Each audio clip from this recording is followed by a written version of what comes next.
नमस्कार प्यारे बच्चों, हरियाणा एजुकेशन डिपार्टमेंट के एडुसेट प्रसार में आप सभी का स्वागत है। I am Archana Arora, PGT chemistry, GHS rice, Sonipat, Haryana से। आज हम क्लास 9th का चैप्टर नंबर 14 नेचुरल रिसोर्सेज, जिसे हम प्राकृतिक संपदा कहते हैं, वो पढ़ेंगे। इसमें नेचुरल रिसोर्सेज में हम एयर, वाटर और सॉइल टॉपिक्स को लेकर के चल रहे हैं। जिन टॉपिक्स इस सेशन में हम लोग करेंगे वो है रेन, जिसे वर्षा कहते हैं, एयर पोल्यूशन, वायु प्रदूषण, वाटर जल, और वाटर पोल्यूशन जिसे हम जल प्रदूषण के नाम से जानते हैं। बच्चों, इस पिक्चर को देख करके आपको एक अच्छी सी फीलिंग तो आ ही गई होगी और पता भी चल गया होगा कि मैं किस बारे में बात करने वाली हूँ। मैं वर्षा के बारे में बात करने वाली हूँ। वर्षा सभी को बहुत पसंद होती है, पर क्या आपको पता है ये वर्षा कैसे होती है, किस तरह से ये वर्षा हमारे पास पहुंचती है? जी हाँ, ये वर्षा सूर्य की गर्मी से जलाशयों में बहुत बड़ी मात्रा में जलवाष्प बनकर ऊपर उठता है। ठंडा होने के कारण हवा में उपस्थित जलवाष्प छोटे छोटे जल की बूंदों के रूप में संघनित हो जाते हैं। जब ये बूंदें बड़ी और भारी हो जाती हैं, तब यह वर्षा के रूप में नीचे की ओर गिरती हैं। चलिए इसे एक रोमांचक तरीके से पिक्चर्स के रूप में स्टेप बाय स्टेप समझते हैं। देखिए, जैसे कि आपको दिखाई दे रही है, ये हमारे जलीय भाग है। आप सभी को पता ही होगा कि हमारी पृथ्वी का ऑलमोस्ट 71% यानी कि 2/3 भाग जो है वो जलीय भाग है। उन जलीय भागों को जो हमारा सूरज है, सूरज की गर्मी से जो ताप मिलता है, वो क्या करता है, उस जलीय भाग को गर्म कर देता है, जो कि उनके ऊपर, जलीय भाग के ऊपर की वायु को साथ साथ गर्म कर देता है, और उससे वो जलीय जो वायु है वो धीरे धीरे जल के साथ वाष्प बन के ऊपर उठने लगती है। और इस तरह से जो गर्म वायु है और साथ में जलवाष्प है, वो दोनों मिलकर के धीरे धीरे ऊपर की ओर जाते हैं। अच्छा, उसके बाद क्या होता है कि वो ऊपर जाने की वजह से धीरे धीरे फैलते चले जाते हैं और ठंडे होते चले जाते हैं, और ठंडे होने के बाद वो छोटे छोटे जल की बूंदों के रूप में संघनित हो जाते हैं। अब ये जल की बूंदें धीरे धीरे धूल के कणों और निलंबित कणों के साथ मिलती हैं और संघनित होती चली जाती है, और धीरे धीरे वो किसका रूप ले लेती हैं? बादलों का रूप ले लेती हैं।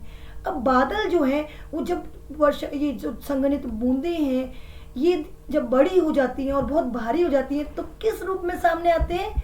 हाँ जी बच्चों, बहुत ही प्यारी वर्षा के रूप में सामने आते हैं।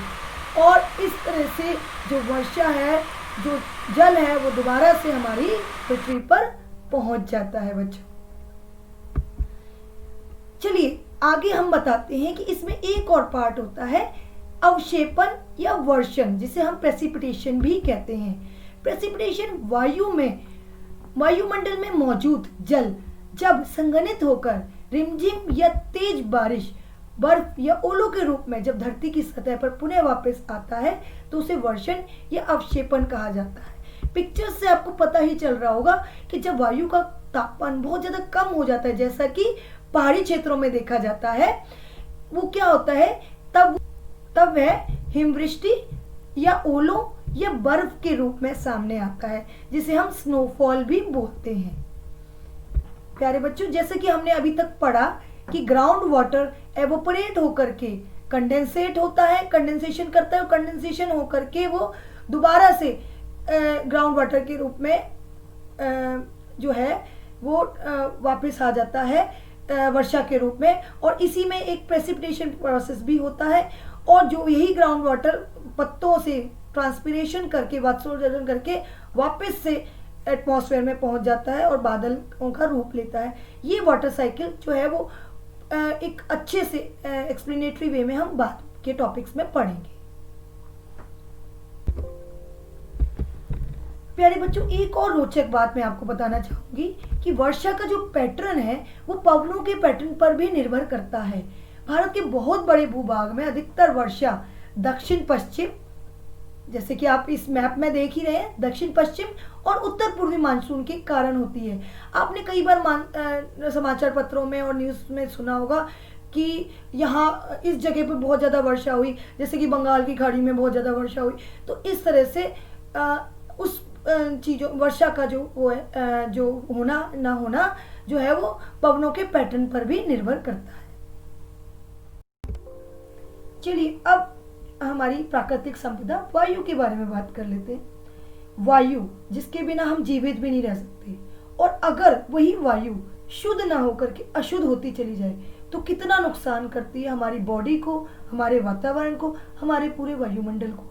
तो क्या कारण है, क्या किस वजह से वायु पॉल्यूट हो रही है, और इसमें कौन कौन से प्रदूषक तत्व इसका भागीदारी कर रहे हैं, क्या आपने कभी इनके बारे में सोचा है बच्चों? क्या आप जानते हैं कौन कौन से प्रदूषक तत्व हमारी वायु को प्रदूषित करने में कारक साबित हो रहे हैं, और इन सब का क्या प्रभाव हमारी हेल्थ पे पड़ता है? इन सब के बारे में बच्चों हम डिस्कस करते हैं। The contamination of air with unwanted and undesirable substances is called air pollution. अवांछित और अवांछनीय पदार्थों के साथ हवा का संदूषण को वायु प्रदूषण कहा जाता है। अब बात करते हैं वायु प्रदूषण के कॉजेस के बारे में। हम एक बार सारे कॉजेस को पढ़ लेते हैं। बर्निंग ऑफ फॉसिल फ्यूल, जीवाश्म ईंधन का जलना, जीवाश्म ईंधन जिनसे बहुत ज़्यादा अमाउंट में नाइट्रोजन ऑक्साइड और सल्फर डाइऑक्साइड जैसे पॉल्यूटेंट्स हमें मिलते हैं, और साथ साथ कुछ अनबर्न्ड कार्बन पार्टिकल्स भी जिनको हम हाइड्रोकार्बन्स के नाम से जानते हैं। एग्रीकल्चरल एक्टिविटीज़, एग्रीकल्चर में कई बार हम लोग फसलों को जलाते हैं, जो आप पराली का नाम दे करके आजकल बहुत ज़्यादा आ रहा है कि हरियाणा से पराली, हरियाणा पंजाब से पराली जो है वो दिल्ली में वायु प्रदूषण का मुख्य कारण रहता है। माइनिंग ऑपरेशंस, बहुत सारी फैक्ट्रीज और उद्योग ऐसे हैं जिनमें बहुत ज़्यादा अमाउंट में वायु प्रदूषण जिनसे होता है। Industrial emissions, indoor air pollutions, घर में भी बहुत सारी चीज़ें ऐसी हैं जो कि हम लोग वायु प्रदूषण में सहायक करती हैं जिनसे। फॉरेस्ट फायर्स, कई बार हम लोग जंगलों को जलाते हैं, पेड़ काट काट के जलाते हैं, और ख़ास तौर से पेड़ों को काटना, डिफॉरेस्टेशन, ये भी हमारी वायु को प्रदूषित करने का एक कारण है। ट्रांसपोर्टेशन, सबसे ज़्यादा अमाउंट में आज की डेट में खास तौर से कुछ मेट्रो सिटीज़ में लाइक दिल्ली, बॉम्बेज, इनमें वाहनों का इतना ज़्यादा आवागमन हो चुका है, तो उस वजह से अनबर्न्ड कार्बन पार्टिकल्स या ये कह लो कार्बन मोनोऑक्साइड जैसी गैसें जो कि बहुत ज़्यादा जहरीली होती हैं, वो बहुत बड़ा कारक है हमारे वायु प्रदूषण का। Open burning of garbage wastage, खुले में कचरे को जलाना, ये भी एक बहुत बड़ा कारण है। कंस्ट्रक्शन एंड डेमोलिशन, निर्माण और विध्वंस, मतलब जब हम जो कंस्ट्रक्शन के लिए हम लोग इतना सारा मटेरियल लाते हैं और साथ साथ जब तोड़ते हैं कंस्ट्रक्शन वर्क्स को, तो उससे भी बहुत ज़्यादा पॉल्यूशन सामने आता है। Use of chemical and synthetic products are also the cause of air pollution. तो हमें क्या करना है बच्चों, इन सब कारणों का को कम से कम यूज में लाना है। इसके बाद हम मेन एयर पॉल्यूटेंट्स, बच्चों ये क्वेश्चंस कुछ डायरेक्ट पूछे जा सकते हैं कि कॉजेज ऑफ एयर पॉल्यूशन क्या है, और मेन एयर पॉल्यूटेंट्स, वायु के प्रमुख प्रदूषक तत्व कौन कौन से होते हैं जो खास तौर से सहायक होते हैं वायु प्रदूषण में। तो इनको एज इट इज तैयार करिए। सल्फर डाइऑक्साइड गैस बहुत ही इंपॉर्टेंट एयर पॉल्यूटेंट है। नाइट्रोजन डाइऑक्साइड गैस या नाइट्रोजन ऑक्साइड, कार्बन मोनोऑक्साइड बहुत ही ज़्यादा जो है कार्बन का जब इनकम्प्लीट बर्निंग होती है, कार्बन के पार्टिकल जब पूरी तरह से बर्न नहीं हो पाते तो वो कार्बन मोनोऑक्साइड में कन्वर्ट हो जाते हैं। और जो कार्बन मोनोऑक्साइड है, मैं आपको एक बात बताना चाहूँगी बच्चों, कार्बन मोनोऑक्साइड एक ऐसी गैस है जो कि जब हमारे शरीर में पहुँच जाती है तो ये ऑक्सीजन को हीमोग्लोबिन से, जो ऑक्सीजन हीमोग्लोबिन के साथ हमारी बॉडी में सर्कुलेट होती है और ऑक्सी हीमोग्लोबिन बना करके हमारी पूरी बॉडी को ऑक्सीजन और हीमोग्लोबिन दोनों की सप्लाई करती है। पर कार्बन मोनोऑक्साइड की टेंडेंसी हीमोग्लोबिन को अट्रैक्ट करने की 300 लगभग 300 टाइम्स ज़्यादा होती है इन कंपैरिजन टू ऑक्सीजन, जिसकी वजह से वो ऑक्सी हीमोग्लोबिन ना बना करके कार्बोक्सी हीमोग्लोबिन COHB टाइप का एक कंपाउंड बना लेती है, जिसकी वजह से ऑक्सीजन हमारी बॉडी को सप्लाई नहीं हो पाती। और जिसकी वजह से अस्थमा और रेस्पिरेटरी जितनी भी प्रॉब्लम्स हैं वो हमारे सामने आती हैं। तो carbon monoxide is the very very important cause of air pollution and or lung diseases. इसके कुछ निलंबित कण जिसे सॉलिड पार्टिकुलेट मैटर भी कहते हैं, लौह कण, ओजोन, कार्बन डाइऑक्साइड जो कि ग्लोबल वार्मिंग में काम करती है, हाइड्रोकार्बन्स, मीथेन, ये भी एक global warming green house gas मानी जाती है, और बहुत सारी कुछ धातुएं भी होती हैं, और कुछ रेडिएशन जिन्हें हम विकिरण कहते हैं ये भी एयर पॉल्यूटेंट्स में माने जाते हैं। इसके बाद बात करेंगे हम एयर पॉल्यूशन के प्रभावों की। बच्चों, जो निलंबित कण होते हैं या जिसे कहते हैं हम suspended particulate matter SPM, they causes अस्थमा, ब्रोंकाइटिस, एलर्जिक कोल्ड एक्सेट्रा। निलंबित पार्टिकुलेट मैटर जो है वो अस्थमा, ब्रोंकाइटिस और एलर्जी और या ठंड जैसी कुछ कारण भी उनसे होते हैं। उसके बाद प्रदूषक गैसों के कारण आँखों में, गले में और फेफड़ों में जलन की भी संभावना बनती है। ये फेफड़ों, गुर्दे, तिल्ली, दिल जैसे संबंधित घायल बीमारियां जैसे ये करते हैं। हाइड्रोकार्बन वेपर्स जो मैंने आपको बताया, अनबर्न कार्बन पार्टिकल्स जो कि निलंबित कणों की वजह से बनते हैं और ये कैंसर का कारण बनते हैं। इसके बाद बच्चों ये पौधों को भी प्रभावित करता है, जैसे पत्तियों का गिरना, कम विकास, क्लोरोफिल का पतन आदि। मतलब कहीं ना कहीं सिर्फ हमारी ह्यूमन बॉडी पर ही नहीं, ये प्लांट बॉडीज पर भी इफेक्ट करता है एयर पॉल्यूशन और उनकी ग्रोथ को रोकता है। बहुत ही इम्पोर्टेंट पॉइंट, इससे अम्लीय वर्षा भी होती है। जब हमारे निलंबित कण वायु जो कि प्योरेस्ट फॉर्म ऑफ वाटर का है, जो रेन है जो कि प्योरेस्ट फॉर्म ऑफ वाटर कहा जाता है, बट क्योंकि एयर में पॉल्यूशन होने की वजह से निलंबित कणों के साथ जब रेन मिल जाती है तो जो हमारे तक पहुंचती है वो रेन प्योर फॉर्म में ना पहुंच करके एसिडिक फॉर्म में पहुंचती है, जो कि बहुत बहुत नुकसानदायक होती है। वो क्रॉप्स के साथ साथ हमारे जो मॉन्यूमेंट्स है लाइक ताजमहल जैसी चीज़ों को भी नुकसान कर रही है। इसके बाद global warming, this is a very very important and हम कह सकते हैं कि जिसको के ऊपर हमें बहुत ज़्यादा विचार करने की ज़रूरत है। इन सब का कारण भी एयर पॉल्यूशन बनता है। इसके बाद ओजोन परत में जो कमी आ रही है, जो डिप्लेशन हो रहा है क्लोरोफ्लोरोकार्बन्स का एटमॉस्फेयर में होने की वजह से, वो भी एक बहुत बड़ा फैक्टर है, इफेक्ट जो कि एयर पॉल्यूशन का हम पर पड़ता है। इसके बाद बात करना चाहूँगी बेटा कि हमारे जो एटमॉस्फेयर में आपने देखा होगा कि कहीं ना कहीं इस एयर पोल्यूशन की वजह से दृश्यता में कमी आती रहती है, विजिबिलिटी कम होती चली जाती है। और ये विजिबिलिटी होती तो हमेशा, इसमें प्रॉब्लम तो हमेशा हर पूरे साल होती है, बट ये विजिबिलिटी का ज़्यादा इफेक्ट हमें कब दिखाई देता है बच्चों? ये ठंड में दिखाई देता है। और वो क्यों होता है बच्चों? वो जल जो हमारा जो संघनित होता है ठंड में, जो जल सर्दी में जो जल संघनित होता जाता है और जो कि फॉग के रूप में, धुंध के रूप में हमारे सामने आता है, वो जब निलंबित कणों के साथ और प्रदूषक तत्वों के साथ जुड़ता है तो वो दोनों मिल करके क्या बनाते हैं? धूम, कोहरा और स्मॉग, जिसकी वजह से हम कहते हैं कि आजकल के टाइम में इस प्रॉपर सीजन में आपको विजिबिलिटी की प्रॉब्लम आती है और आप लोगों को ट्रैफिक को और हर तरह से हमें दिखने में दिक्कत आती है और एक्सीडेंट्स की मात्राएं भी बढ़ जाती हैं। अच्छा, साथ साथ इसका जो इफेक्ट हमारी बॉडी पर पड़ता है वो कहाँ कहाँ पड़ता है? सबसे पहले हमें सांस लेने में तकलीफ होती है। इन दिनों में खास तौर से अस्थमा और रेस्पिरेटरी प्रॉब्लम्स में सबसे ज़्यादा शिकायत आती है। और साथ साथ आँखों में जलन होती है इस धुएं की वजह से, और खांसी की भी प्रॉब्लम्स बढ़ जाती है बच्चों। आइए अब एक और प्राकृतिक संपदा जो कि बहुत ही इम्पोर्टेंट है हमारी हर लाइफ के लिए, एक्वेटिक लाइफ के लिए भी, प्लांट लाइफ के लिए भी और हमारे ह्यूमन लाइफ के लिए भी, जिसे कहेंगे हम जल, जो कि एक बहुत ही अद्भुत द्रव है अपने आप में ही। Why do we need water? ऐसा क्वेश्चन हमारे दिमाग में हमेशा ही आता है कि हमें वाटर की इतनी ज़्यादा ज़रूरत क्यों है। हमें नहीं, यहाँ तक कि प्लांट्स को भी वाटर की ज़रूरत बहुत है। चलिए आगे इसके बारे में डिस्कस करते हैं।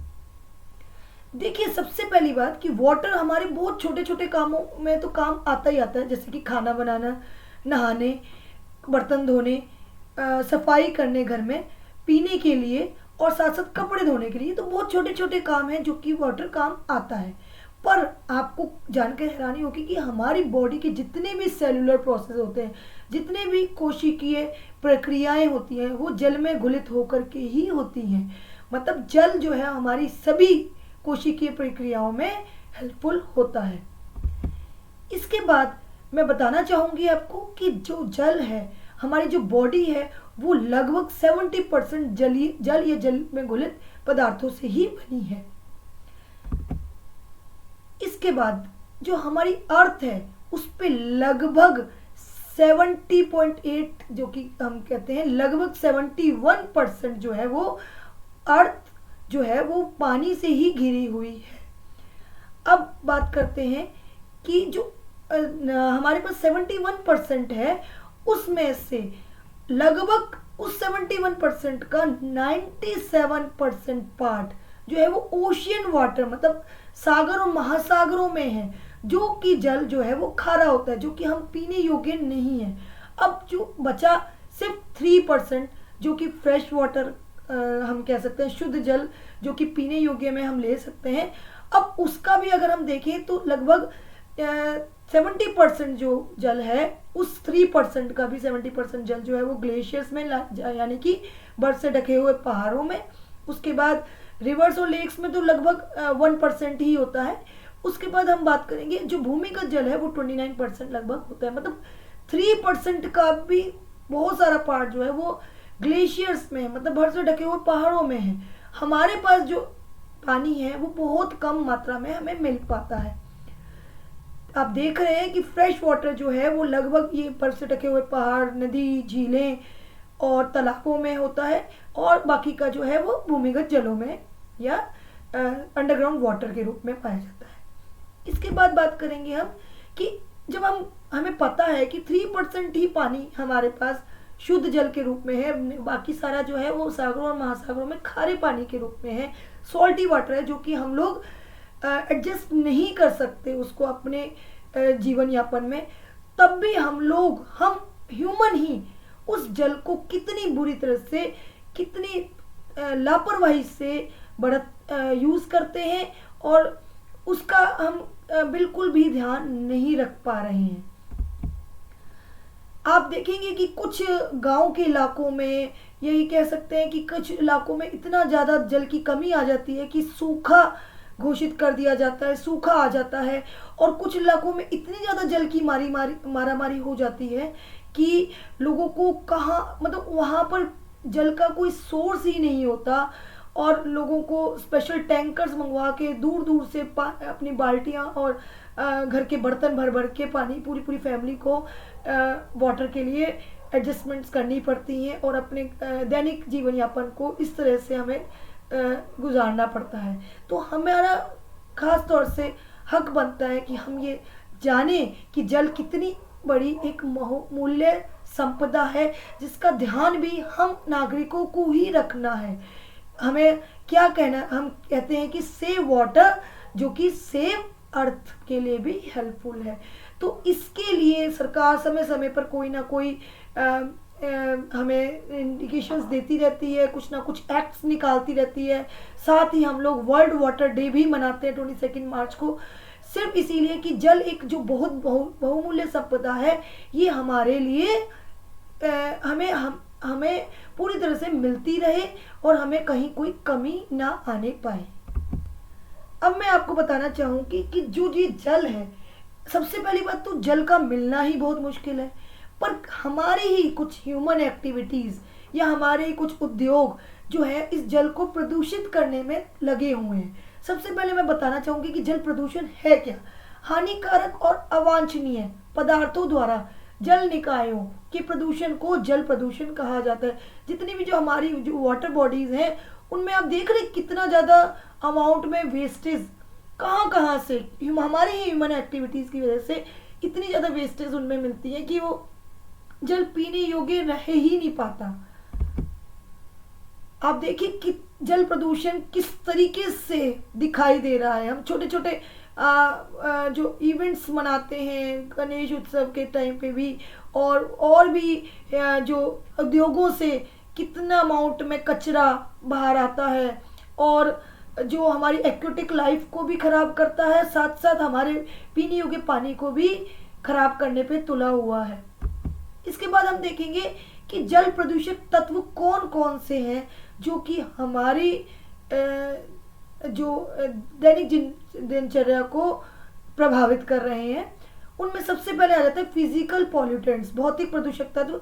इसमें गर्मी और तेल, आप देखेंगे कि बहुत सारे उद्योग ऐसे हैं जिनसे ऑयल स्पिल्स और कुछ तरह के पदार्थ, इस तरह से गरम गरम विषैले पदार्थ बाहर निकलते हैं जो कि जल में घुलते चले जाते हैं। इंडस्ट्रीज डायरेक्ट वो उनको पाइपलाइंस के थ्रू हमारे लेक्स, ओशियंस वगैरह में भेज देती है, रिवर्स वगैरह में, जिसकी वजह से जल प्रदूषित होता है।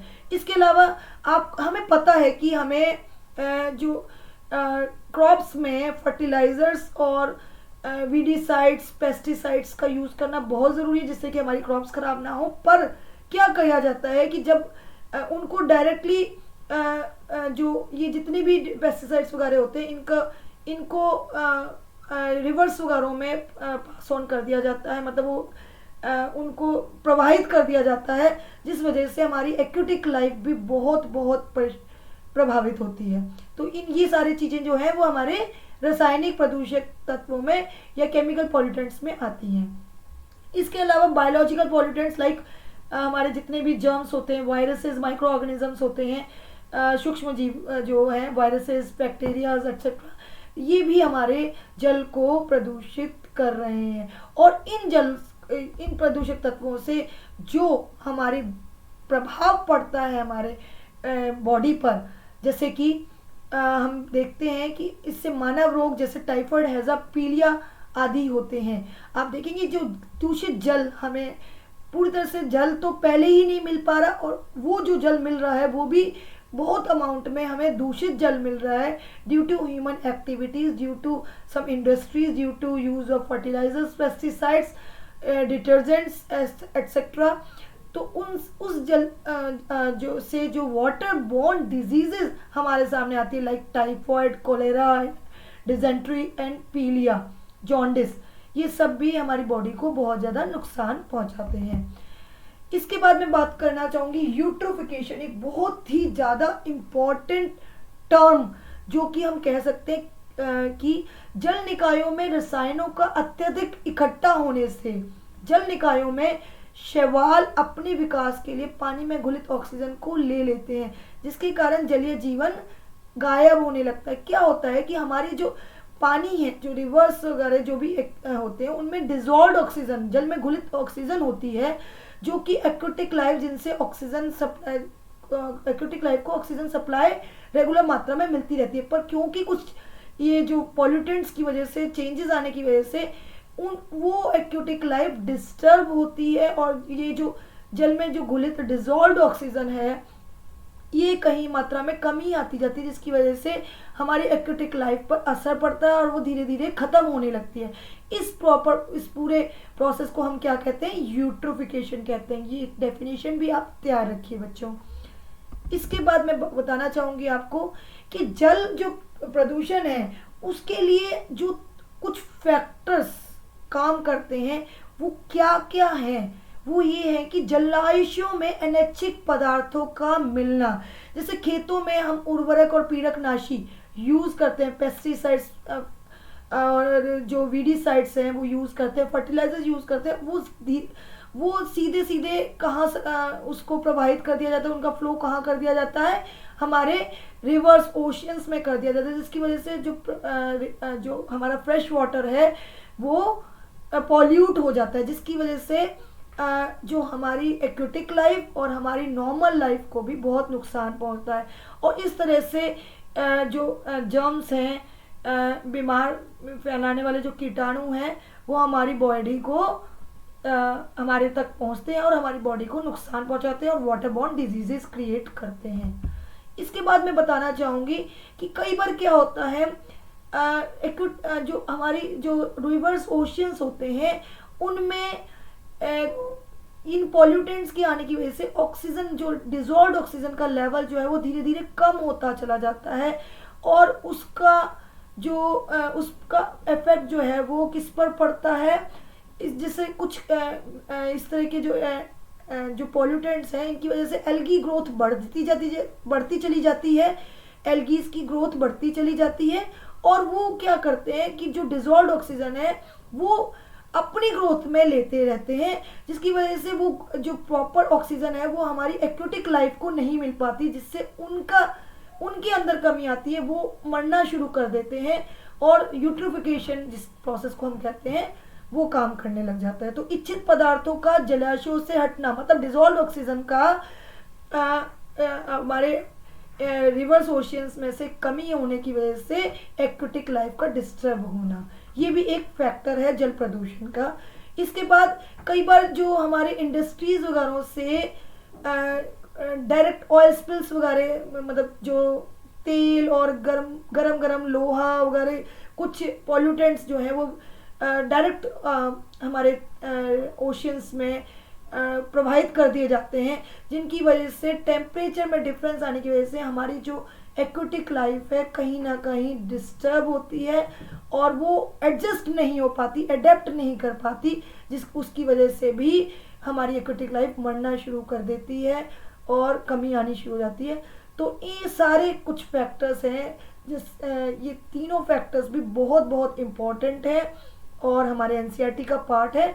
ये तीनों फैक्टर्स भी आपने तैयार करने हैं जो कि जल प्रदूषण में हेल्पफुल होते हैं। तो इस तरह से बच्चों हमने आज के टॉपिक में वर्षा, वायु प्रदूषण, जल और जल प्रदूषण को कवर किया है। आशा है आप लोगों को समझ में आया होगा। धन्यवाद।